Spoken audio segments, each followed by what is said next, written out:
Hello, my friend. It is I, Optimus Prime. I have been hoping to talk with you again. You are still awake, yes? Oh, good.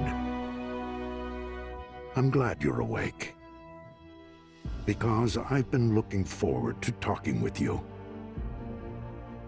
If you are already on your bed, but you can't sleep, I will accompany you while I tell you a story about my experiences and adventures as a bedtime story for you. Are you ready to listen to an interesting and exciting story? This story is about Transformers in Egypt. One day, the Autobots received news that there was a very powerful ancient artifact on Earth called Eye of Horus. This artifact belongs to one of the Egyptian gods, Horus, the god of the sky and the sun. According to legend, this artifact can give tremendous power to its owner and can even change reality according to their wishes. The Autobots want to get this artifact before the Decepticons because they are afraid that their enemies will misuse it. However, it turns out that the Decepticons also know about the existence of this artifact, and they are moving towards Earth. They plan to steal this artifact from a museum in Cairo where it is kept. They also bring some new allies, namely Javil, the Egyptian god of chaos and darkness, who can control shadows and illusion. Javil is Horus's archenemy, and he wants to take revenge on the god by destroying his artifact. The Autobots immediately depart for Earth to stop the Decepticons' evil plan. We transform into various kinds of vehicles, such as trucks, cars, planes, and motorcycles, to blend in among humans. They also get help from some human friends who have been working with them for a long time. Upon arriving in Cairo, the Autobots discovered that the museum had already been attacked by the Decepticon. They saw Megatron, the cruel and fierce leader of the Decepticons, trying to grab the artifact. However, before he could do so, a bright light suddenly appeared from the artifact, dazzling everyone. It turned out that the artifact was a trap created by Horus to protect it from unworthy people. The light transported everyone in the museum to another world, the world of Egyptian gods. In that world, the Autobots and Decepticons were surprised to see a different view of Earth. They saw pyramids, sphinxes, the Nile River, and various animals and plants that were typical of Egypt. They also saw several figures wearing ancient clothing and jewelry who turned out to be Egyptian gods. They are Amun-Ra, the highest god who rules the sun and creation. He is a human form with an eagle head and wears a crown with the sun on it. Anubis, the god of death and overseer of the afterlife. He is a human form with a dog head and wears a black cloak. Ishiz, the female god who rules magic and fertility. She has a human form with eagle wings and wears a crown with a crescent moon on it. Set, the god of storms and violence. He has a human form with an unclear animal head and wears a crown with horns and a tail. And the last is Horus, the god of the sky and the sun. He has a human form with an eagle head and wears a crown with two snakes on it. The Egyptian gods were not pleased to see the arrival of the Transformers, as they considered them to be alien creatures that disturbed the order of their world. They ordered the Transformers to leave their world immediately, or they would face their wrath. However, the Transformers could not return to Earth because they did not know how to get out of that world. They also did not want to hand over the artifact to the gods because they were afraid that it would be used for bad things. A great battle ensued between the Transformers and the Egyptian gods. The Autobots tried to protect the artifact from the Decepticons while looking for a way back to Earth. The Decepticons tried to steal the artifact from the Autobots, while allying with Set and Jeevil, who also wanted to control the artifact. The Egyptian gods tried to take back the artifact from the Transformers while defending their world from their attack. The battle was fierce and intense. The Transformers used their advanced weapons, such as lasers, rockets, and swords. The Egyptian gods used their magical powers, such as fire, wind, water, and earth. They attacked, destroyed, and injured each other. Many were injured, even killed, in the battle. However, in the midst of the battle, there was one thing that was not realized by all parties. That is, that Eye of Horus itself is a living creature with its own consciousness and will.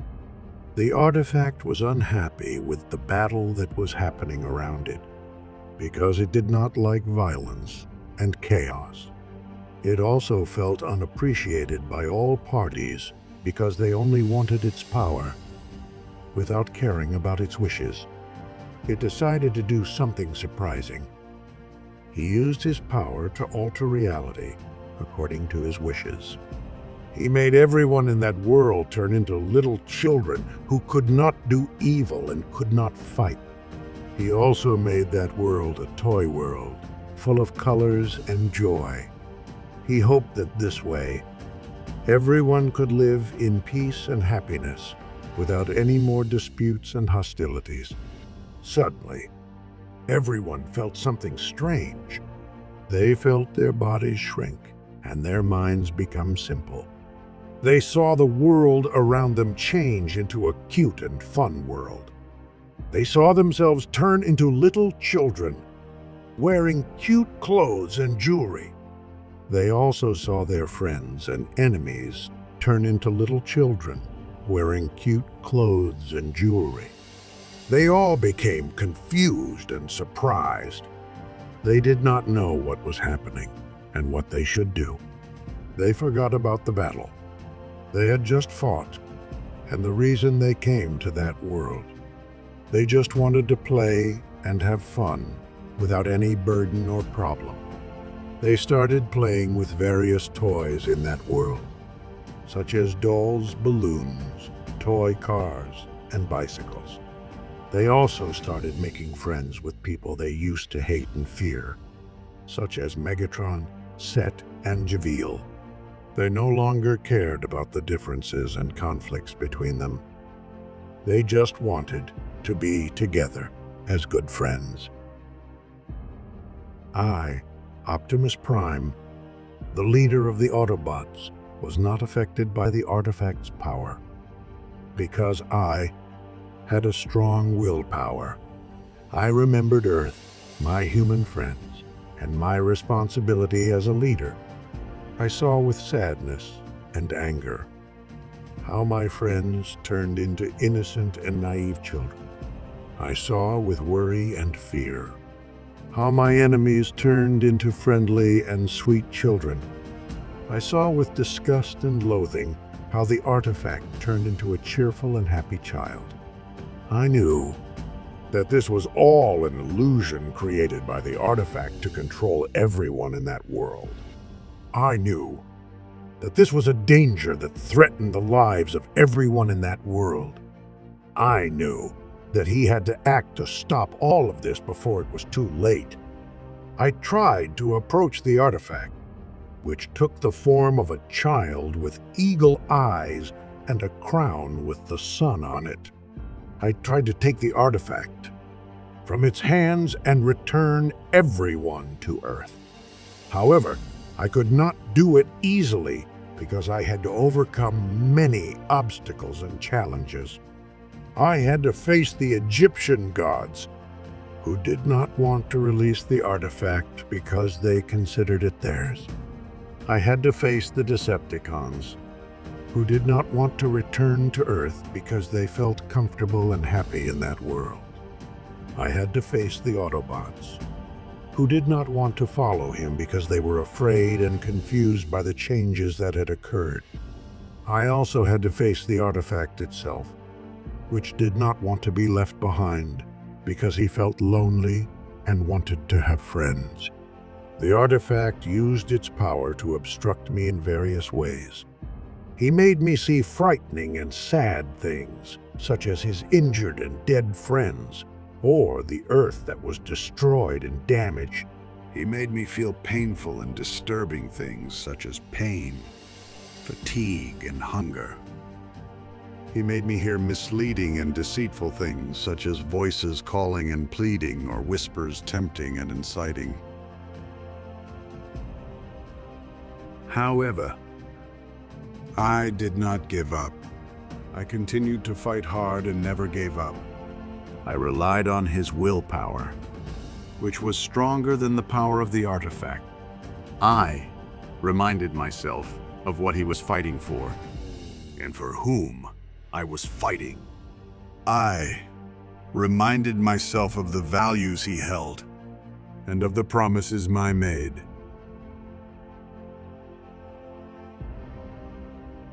Finally, after overcoming many obstacles and challenges, I managed to reach the artifact. And I successfully took the artifact from his hands and held it tightly. I shouted loudly, "Enough! Enough! Return us to Earth, now!"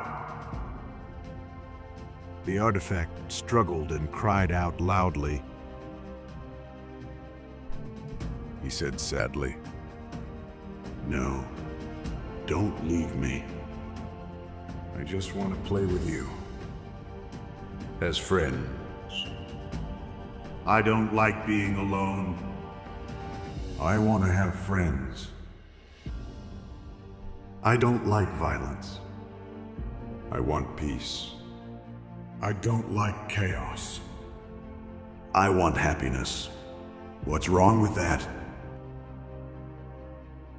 I looked at the artifact firmly and said wisely, "There is nothing wrong with that.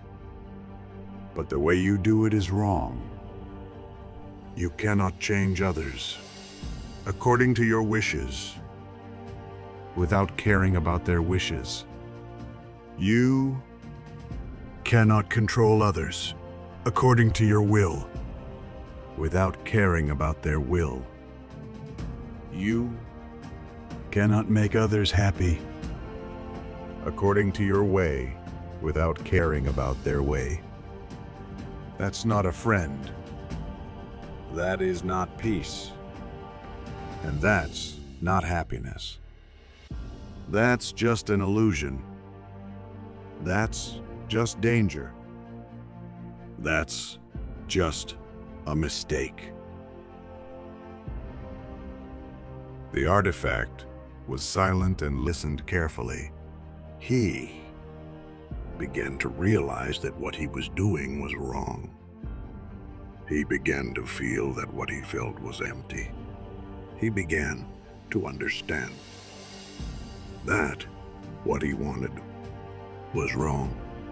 He then asked curiously, "So, what should I do?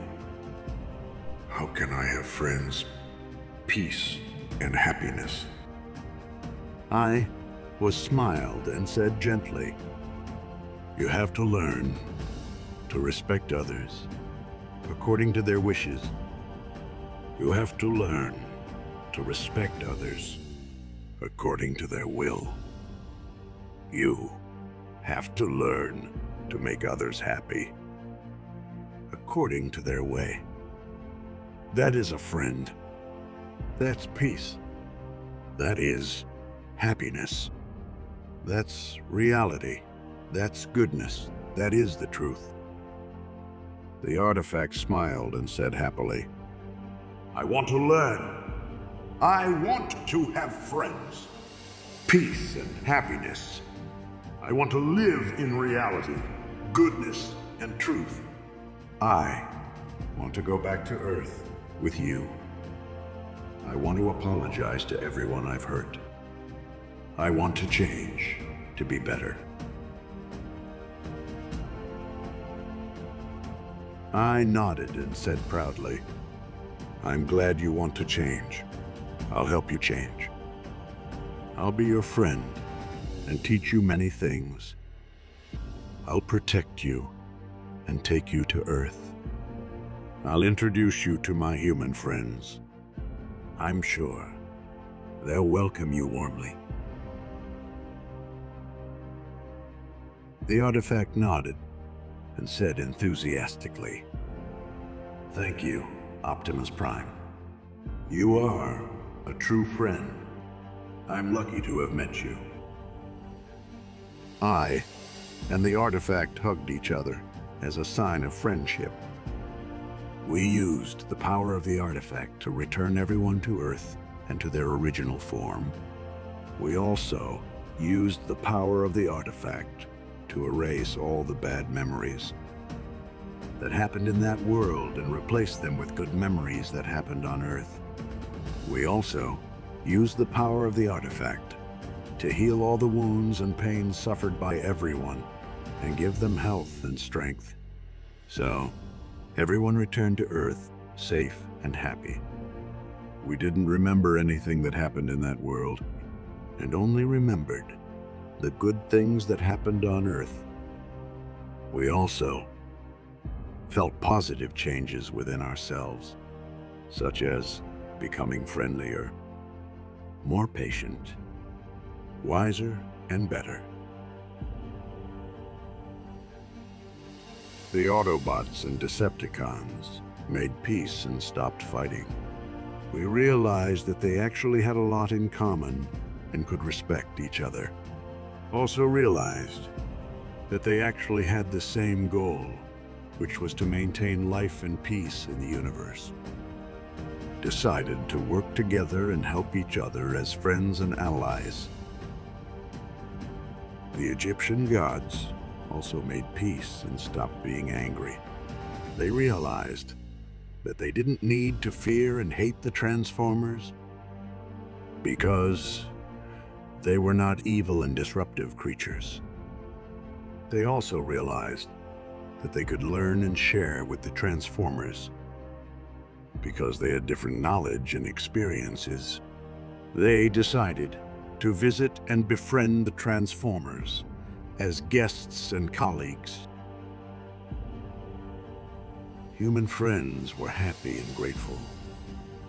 They realized that they were actually very lucky and grateful for the Transformers because they had saved and protected them from many dangers.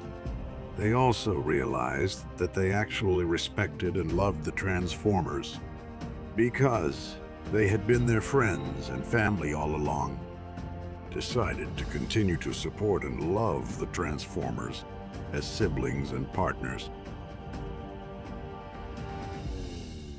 And most importantly, the artifact changed and became better. He realized that he didn't need to be lonely and want friends because he already had many good and loyal friends. Also realized that he didn't need to control and want peace because he already had true and eternal peace. He also realized that he didn't need to change and want happiness because he already had real and genuine happiness. He decided not to use his power for wrong things anymore, but for the right things. He decided not to be a cold and dead artifact anymore, but to be a warm and living creature. He decided not to be a strong and arrogant Horus eyes anymore, but to be a heart eye that is gentle and humble. He then transformed into a beautiful necklace that sparkled with rainbow colors. He gave the necklace to me as a sign of friendship and appreciation. He said sincerely, "This is my gift to you, Optimus Prime. This is a symbol of my heart's eye, which always sees goodness and beauty in you. This is a symbol of my love for you, which always gives you strength and courage in your life. This is a symbol of my gratitude to you, who has always been my friend and taught me many things." I happily accepted the necklace and wore it around his neck. "This is a very precious gift for me, Heart Eye. This is a symbol of my heart's eye, which always sees wisdom and grandeur in you. This is a symbol of my love for you, which always gives you affection and protection in your life. This is a symbol of my pride for you, who has always been my friend and learned many things from me." Heart Eye and me hugged each other as a sign of friendship and appreciation. We lived together, facing new and better challenges and adventures, created new and greater stories and legends together. And that is the end of the story I told you. I hope you enjoyed it, and I hope you have a sweet dreams. Good night, my best friend. See you again in another story.